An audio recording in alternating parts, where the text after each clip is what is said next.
Olha eu aqui, seu historiador, Vinícius Bonifácio, hoje aqui à frente do Universo StudioCast. Quero convidar vocês para seguir nossa página e não deixar de dar o seu like, além de compartilhar. Esse material vai ficar disponível aí para todos sempre, enquanto não cortarem a nossa internet. Hoje eu estou aqui num espaço de memória, um espaço muito importante aqui para a capital, para Salvador, Bahia, que é o Gabinete Português de Leitura. E eu trouxe aqui um convidado muito especial, meu amigo Daniel Bento, e eu vou passar para ele rapidamente para ele dizer: Daniel Bento, quem é você e qual o seu papel aqui no Gabinete Português de Leitura? Vinícius, inicialmente agradecer a sua vinda aqui. Além de ter desenvolvido a atividade musical por bastante tempo de maneira profissional, segui para o direito e atuo como gestor também de instituições da comunidade portuguesa aqui em Salvador. Eu, como bom historiador agora que sou, fiz o meu dever de casa e sei que o Gabinete Português de Leitura ele foi criado com o papel de reunir, também salvaguardar obras de arte, livros e também contém em seu espaço eventos. Eu queria apresentar um pouco dessas obras e a gente conversar um pouco sobre a importância do gabinete preservar e salvaguardar essa documentação aqui e esses livros. O gabinete é a instituição cultural mais antiga do estado da Bahia. Ele é de 1863, tem 161 anos. Sempre teve o caráter público, qualquer pessoa pode acessar, né? Tanto isso aconteceu no passado, como acontece até hoje em dia. Na época, o começo da aquisição dos livros foi sendo feito ainda nos prédios anteriores, nas sedes anteriores, essa aqui já é a quarta. Então essas obras foram sendo ao longo do tempo acumuladas e estão aqui dentro da biblioteca, mais ou menos 25 mil obras. O que a gente sempre destaca dessas obras, algumas classificadas como obras raras, principalmente do século XIX, é a importância que elas tiveram para a instituição desde o início da chegada delas aqui. Tem uma edição dos Lusíadas, que nós temos aqui, é do século XIX, ela conta também com ilustrações e conta com comentários e resenhas críticas. Temos o Atlas Histórico da Guerra do Paraguai, uma edição interessante. O Dicionário da Língua Tupi, de 1858. Não apenas estamos falando de literatura, e literatura de língua portuguesa, e não apenas falando do português de Portugal, mas obras também que nós temos aqui de autores angolanos, de Moçambique, enfim. Temos um álbum fotográfico e descritivo da África Ocidental, também desse período, então boa parte de imagens que dificilmente serão encontradas em outros lugares e aberto a historiadores, aberto a pesquisadores o acesso a esse acervo que nós temos. Destaco também um outro documento interessante, que é o Centenário da Índia. Aí já não estamos falando de literatura, mas sim um documento de atas, algo que aconteceu na Índia, festejada em Salvador, né, festejada no Brasil. Então tem as propostas, tem quem compareceu, de maneira financeira, como ele foi efetivado. Então é um documento interessantíssimo que nós temos. Para além de guardar essas obras físicas, o Gabinete Português ele é um espaço físico que está na Bahia no século XIX e ele viu muito da história da Bahia. E ele, além de salvaguardar esse bem material patrimonial, ele também serviu para salvaguardar eventos, pessoas. E aqui na Bahia a gente também sofreu com a ditadura militar. E eu sei que o Gabinete Português de Leitura teve um papel importante para esse período de chumbo aqui na nossa cidade e que ele serviu para muita coisa, principalmente para a nossa arte. Eu queria que você falasse um pouco sobre esse período aqui. Esse período é interessante porque ele tem relação também com a Revolução dos Cravos em Portugal, né? Do 25 de abril, estamos fazendo 50 anos, a Revolução dos Cravos, do 25 de abril de 74.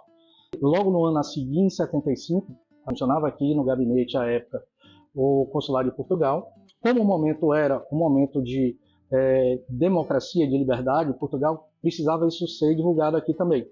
Naquele período, como disse, em 75, um ano depois da Revolução dos Cravos, decidiram, o consulado e o gabinete, em conjunto, abrir para exposição de arte, era a Galeria Malhoa.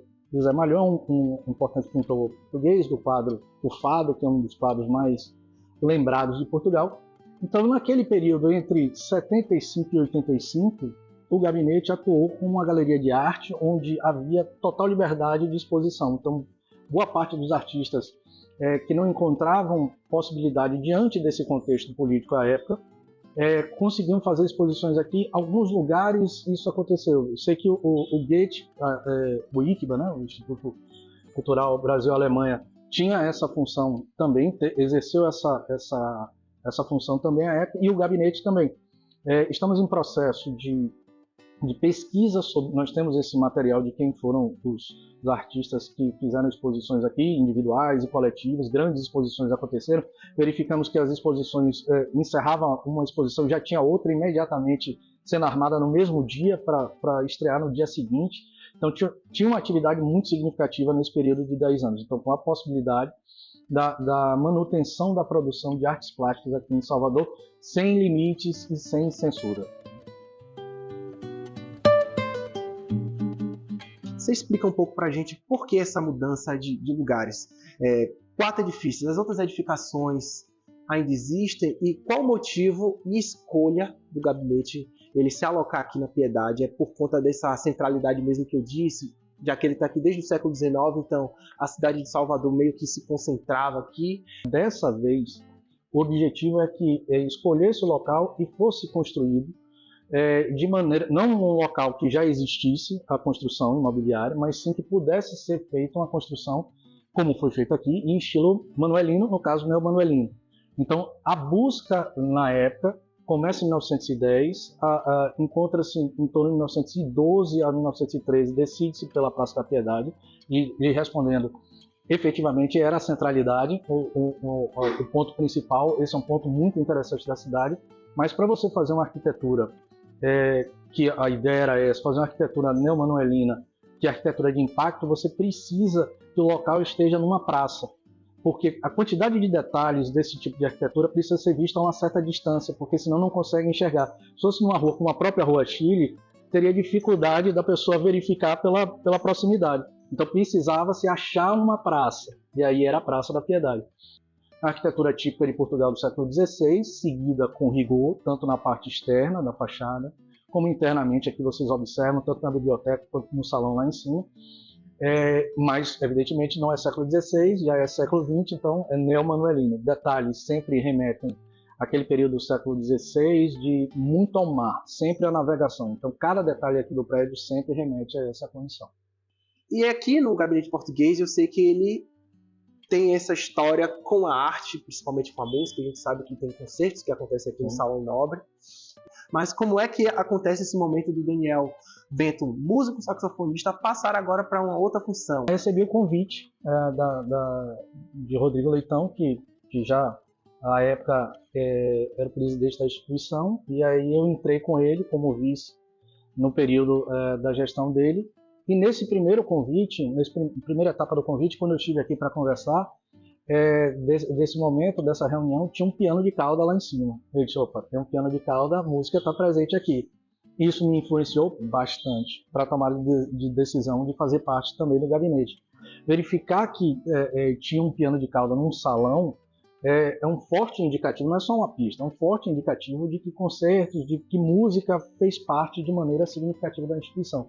Hoje em dia, retomamos atividades musicais, todos os eventos aqui do gabinete, desde do início do meu período aqui, eles sempre têm música, então eles sempre têm jam session, já falando, né? Saxofonista, jazz, aí não tem para onde correr, mas evidentemente que nós não estamos tocando um jazz tradicional americano, estamos tocando um jazz brasileiro, com fortíssima influência do samba. Então, bossa nova, samba, já tocamos aqui. Aqui o gabinete está aberto para todo tipo de música e o diálogo de qualquer... Enfim, falou português, a gente já está falando a mesma língua. Nós não devemos temer os nossos espaços de memória. Por mais que pareça que na nossa cidade a gente passa por alguns lugares, museus, institutos e, nossa, os portões são fechados, são características da arquitetura desses ambientes, mas eles sempre estão abertos. Daniel, eu queria que você falasse um pouco sobre essa representação desse monumento, que é que ele guarda, que as pessoas provavelmente vão estar olhando e pensando assim, nossa, parece o monumento da Cabocla, parece o Campo Grande. Parece. Claro, você já pegou o primeiro detalhe. Ela tem uma relação muito próxima com o monumento que tem no meio do Campo Grande. Provavelmente seria um monumento com essa mesma escala. essa é a única peça que não é original da própria biblioteca. Parece que ela compõe tão bem que o arquiteto concebeu com essa peça aqui. Não, ela chegou depois. Aqui é uma maquete de um monumento. Então o monumento passa pela etapa inicial de esboço, depois tem um desenho um pouco mais técnico, e aí é aprovado. Depois desse momento é feita uma maquete numa escala menor, que aí é a definitiva, e uma vez aprovado, o monumento vai ser executado. Chegou até essa etapa e parou. Mas essa motivação seria um objeto de pesquisa interessante. Já estou deixando dicas. Já está no ar. Eu gostaria de agradecer a Daniel Bento por ceder o seu tempo, seu espaço. Eu espero que todo mundo também possa assistir, não somente uma vez, mas várias vezes, e compartilhar muito isso, porque esse espaço precisa novamente estar disponível, como está agora com a nova gestão. As pessoas precisam também adentrar. Eu agradeço a sua vinda aqui. É uma oportunidade que o gabinete tem para contar a sua história, né? Não apenas a sua história de fundação, porque essa é a parte histórica que está mais presente nas redes sociais, na internet de uma maneira geral, mas contar as atividades que foram desenvolvidas aqui, que são de grande importância. Também, além disso, demonstrar que o prédio está aberto, que a instituição está aberta para receber visitantes. Esse caráter público que existia desde o início permanece até hoje. Qualquer visitante pode vir aqui. Nós temos um horário de funcionamento, observem esse horário entre 8 horas da manhã ao meio-dia e das 13 às 17 nos dias de semana, né, segunda a sexta-feira. Está disponível, qualquer obra pode ser acessada também, nós apenas solicitamos que façam um contato prévio. Mas assim, a visita em geral não precisa esse agendamento, pode ser visitar a biblioteca e o salão nobre lá em cima, onde a gente já comentou, os concertos aconteceram, peças de teatro também aconteceram. Então, reafirmo isso, venham visitar o gabinete, verifiquem as atividades que estão acontecendo e participem delas. Tem uma campainha, chega ali na porta, toca a campainha e venham. Perto do Shopping Lapa, perto da Igreja da Piedade, está o Gabinete Português da Leitura, certo? Conto com vocês. Mais uma vez também, sigam o nosso Universo StudioCast. Deixem o joinha, o like e compartilhem.